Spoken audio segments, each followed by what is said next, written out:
Hey there, and welcome back to Transformers War for Cybertron! Today, I'll be doing a rundown of the just-released Rise of the Beasts Arcee. This mod is primarily a texture mod, but also features some material modifications so that Arcee uses her film colors automatically.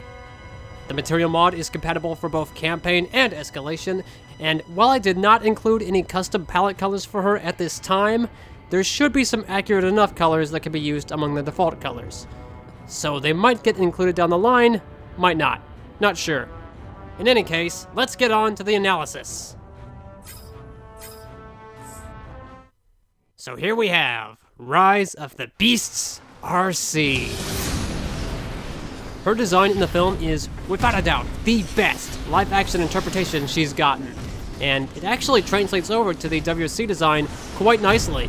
Before I run through everything new, let me go through some of the more basic changes.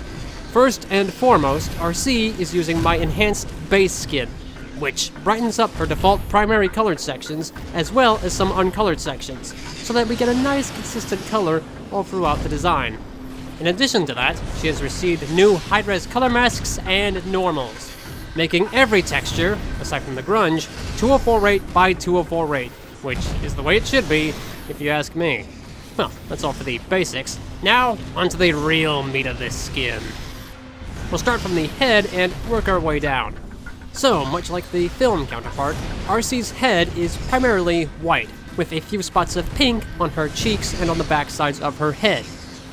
Since her head design differs slightly between models, I decided to move the gray sections, seen beneath her main armor, to her energon nodes on the top sides of her head. Additionally, she has received new optic textures that aren't nearly as flat as the default ones, and are much more blue in hue. Ooh, one of my favorite touches is the inclusion of an indented Autobot insignia on her forehead, done via the normals. I really wanted to get that insignia into the design, and I'd say it worked out pretty well. Finally, I darkened down her neck so that it would blend with the rest of her inner parts, as her neck for the default design was originally colored. Moving down to the chest, the front was pretty straightforward. I kept the same basic design you see with the default Arcee, with the main portions colored red, but changed the inner portion around the headlights to white. Her back kibble was a bit more difficult to adapt, seeing as the film version had her wheels hanging off her back with some thin armor. I had to get a bit creative with how I approached her wings. So what I decided to do was adapt the armor coloring onto her wings, with the dark inner portion taking the front, and the red being assigned to the nodes on the rear. She also received some updated coloring for her wheels. The wheel tread is now much darker to emulate Earth wheels, and she has had some additional color added to her rims. Though you can't see those too well from here, but they'll be a bit more apparent once we get down to the legs. Moving over to the shoulders, they follow just what you see from the film. They are fully pink, though it was honestly difficult to tell if this was a different color pink compared to the cheeks, but for simplicity's sake, I just decided to make them the same color. Just easier that way. Her arms were fairly simple to adapt. Just like you see in the film, the inner portions of the armor are white, and the outer portions are red.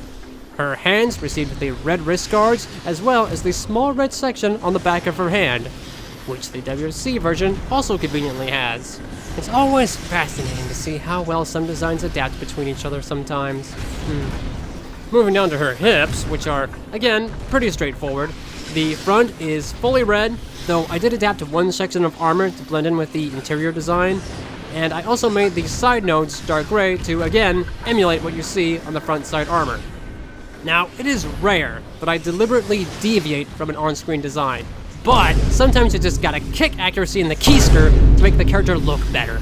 Such a change was made to her rear hip armor.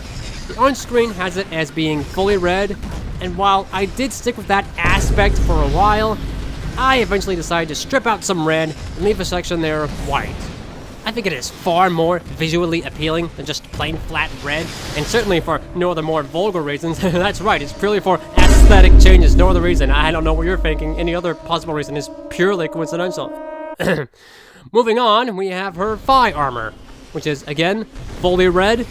The film version does have some brand logos slapped on there, but since her textures are mirrored, I figured it best to just omit that.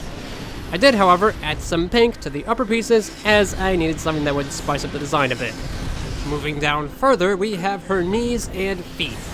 I gotta say, I am quite pleased with how well the knee design translated over from film to game. She has some dark gray taking up the center and sides of the knee, along with the red at the center of the knee pad, but still maintains some white near the bottom of the knee. Taking a quick look at the back of the legs, her wheel treads have again been darkened, and she has some beige added to the center of her rims. It's a subtle addition, but it really makes her pop. So that's all there is to cover for robot mode. Let's dive into vehicle mode. Arcee, transform! So let's just get it out of the way. Adapting a motorcycle deco onto a car, let alone a Cybertronian one, wasn't a particularly simple task. But I think I managed to get a pretty good adaptation. Reference for the bike wasn't quite as good as I would have liked, but I think I had just enough visual reference to get the job done. Starting from the front section, we have a white stream running down the center, which also imitates what you see in robot mode. I wanted to avoid any sort of decal appearance on her, so I stuck to having the color follow the paneling of the vehicle, and I think it translated over quite well. I've also imitated the front black mudguard by making her wheel coverings black, as well as added some more black to the interior of the vehicle, kind of to emulate chairs and whatnot. Her side deco was a bit of a toss-up, but I think this pattern blended together the best. At least the best that I could get. The rear section, again, mirrors the design of the bike as well as I can manage. I think it gets the basic pattern across, all the while staying within the lines of the car itself. Literally.